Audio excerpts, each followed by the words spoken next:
بچوں تمہیں سنائے اسلامی کہانیاں، قرآن کی کہانیاں۔ آؤ بچوں تمہیں سنائے اسلامی کہانیاں، قرآن کی کہانیاں۔ السلام علیکم ورحمۃ اللہ وبرکاتہ۔ یہ تو آپ جانتے ہی ہیں کہ قرآن کے 30 سپارے ہیں۔ 30 سپاروں میں اللہ تعالیٰ نے بہت ساری کہانیاں ہمیں سنائی ہیں۔ انبیاء کی کہانی ہے، کوئی پرانے لوگوں کی کہانی ہے، کوئی ایسی ہی کہانی ہے جو اللہ تعالیٰ نے ہمیں سمجھانے کے لیے سنائی ہے۔ آج جو ہم آپ کو یہ کہانی لائے ہیں وہ ہے قرآن مجید کی سب سے پہلی کہانی۔ اللہ تعالیٰ نے آسمان، زمین، جنت، دوزخ، فرشتے اور جن وغیرہ تو سب پیدا کر دیے تھے، لیکن انسان کو بھی پیدا نہیں کیا۔ وہ وقت آیا جب اللہ تعالیٰ نے چاہا کہ انسان کو پیدا کرے اور اس کو زمین میں بسائے۔ اللہ تعالیٰ نے فرشتوں سے فرمایا اے زمین پر اپنا خلیفہ بنانے والا۔ اللہ تعالیٰ کے کہنے کا مطلب یہ تھا میں کسی کو اپنا نائب بنا کر کچھ اختیارات کے ساتھ زمین پر بھیجنے والا ہوں۔ میرے اس خلیفہ یا نائب کو ہر کام میری مرضی اور میرے حکم کے مطابق کرنا ہوگا۔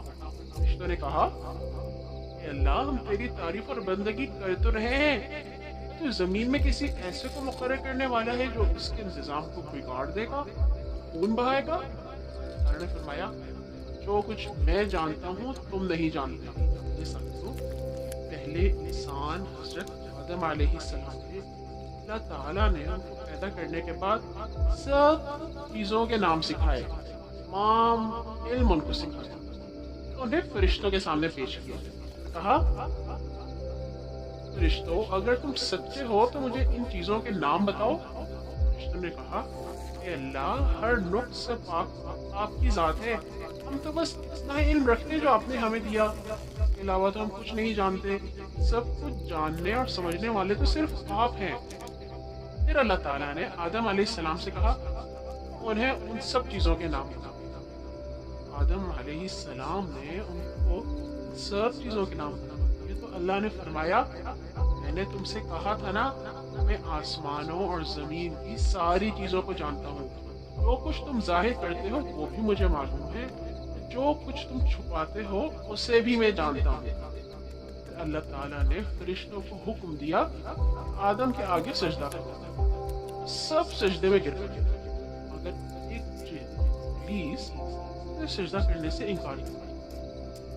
ابلیس کے معنی ہیں بہت ہی مایوس، مگر یہاں ابلیس جن کا نام ہے جس نے سجدہ کرنے سے انکار کر دیا۔ ابلیس کو شیطان اور خناس بھی کہا گیا ہے۔ ابلیس اس وقت فرشتوں کے ساتھ رہا کرتا۔ اللہ تعالیٰ نے پوچھا ابلیس کیا ہوا ہے، سجدہ کیوں نہیں کیا؟ اس نے کہا میرا یہ کام نہیں کہ میں اس انسان کو سجدہ کروں جسے تو نے سڑی ہوئی مٹی کے سوکھے گارے سے پیدا کیا ہے، میرا رتبہ تو اس سے بڑا ہے کیونکہ مجھے تو نے آگ سے پیدا کیا ہے۔ اللہ تعالیٰ نے ناراض ہو کر فرمایا یہاں سے فوراً نکل جاؤ، میں کوئی حق نہیں کہ یہاں بڑائی کا گھمنڈ کرو۔ تو ان لوگوں میں سے ہو جو خود ذلیل ہونا چاہتے ہیں، قیامت تک تمہارے پر لعنت ہے۔ اس نے کہا میرے رب یہ بات ہے تو پھر قیامت کے دن تک مجھے مہلت دے دو۔ اللہ تعالیٰ نے فرمایا میں اس دن تک مہلت ہے جس کا وقت صرف مجھے معلوم ہے۔ ابلیس کہنے لگا میرا آپ سے وعدہ ہے قیامت تک انسانوں کو سیدھے راستے سے بھٹکاتا رہوں گا۔ اللہ تعالیٰ کہنے لگے تمہارا زور سچے دل سے میری بندگی کرنے والوں پہ نہیں چلے گا، صرف ان بھٹکے ہوئے لوگوں پر ہی چلے گا جو تمہارے پیچھے چلنا چاہیں گے۔ میں تمہیں اور ان سب لوگوں سے دوزخ کو بھر دوں گا۔ اللہ تعالیٰ نے حضرت آدم علیہ السلام کے ساتھ رہنے کے لیے اپنی قدرت سے ان کی بیوی بھی پیدا کر دی۔ ان کا نام حوا تھا، وہ اماں حوا بھی کہا جاتا ہے کیونکہ وہ سارے انسانوں کی ماں ہیں۔ پھر اللہ نے دونوں میاں بیوی کو یہ فرما کر جنت میں بھیج دیا کہ آدم اور تمہاری بیوی دونوں اس جنت میں رہو، جس چیز کو تمہارا جی چاہے کھاؤ، मगर उस तख्त के पास न जाना, वरना तुम जालिमों में गिने जाओगे। देखना, ये शैतान तुम्हारा और तुम्हारी बीवी का दुश्मन है। ऐसा ना हो कि तुम्हें जन्नत से निकलवा दे और तुम मुसीबत में पड़ जाओ। यहाँ तो तुम्हें तमाम आराम हासिल है, ना भूखे नंगे रहते हो, ना प्यास और धूप तुम्हें सताती है।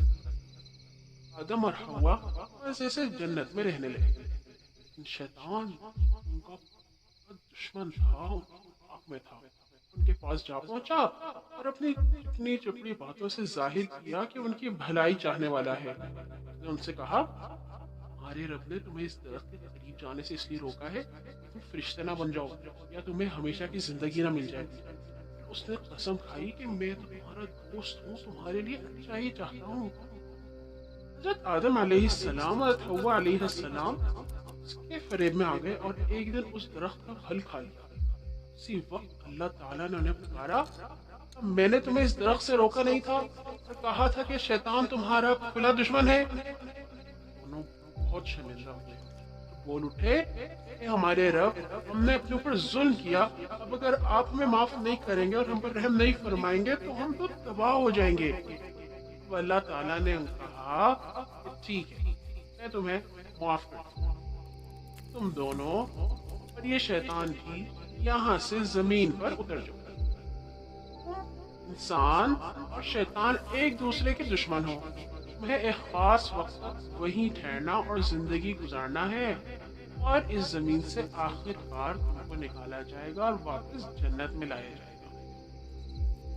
अल्लाह ताला ने कहा, इस जमीन पर मेरी तरफ से तुम्हें कोई हिदायत पहुंचे, जो लोग मेरी इस हिदायत को कबूल करेंगे और मेरी बात मानेंगे, उनको ना कोई खौफ होगा और ना रंज होगा, और जो इस हिदायत को कबूल करने से इनकार करेंगे उनको दुनिया में भी चैन नसीब ना होगा और क़यामत के दिन भी वो आग में डाले जाएंगे, जहाँ वो हमेशा हमेशा के लिए रहेंगे।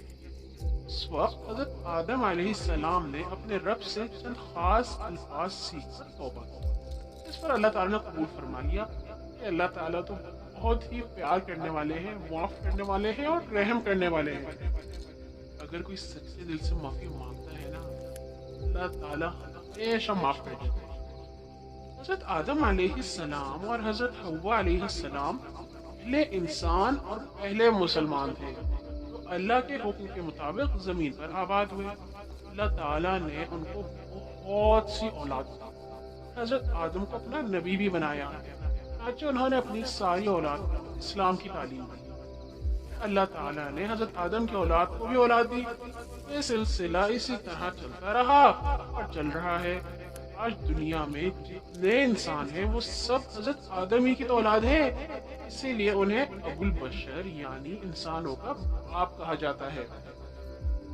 मेरे साथियों, आदम अलैहिस्सलाम और हव्वा तो अपने वक्त पर दुनिया से रुखसत हो गए, लेकिन अल्लाह ताला ने उनकी औलाद की आजमाइश के लिए शैतान को क़यामत तक के लिए खुला छोड़ दिया।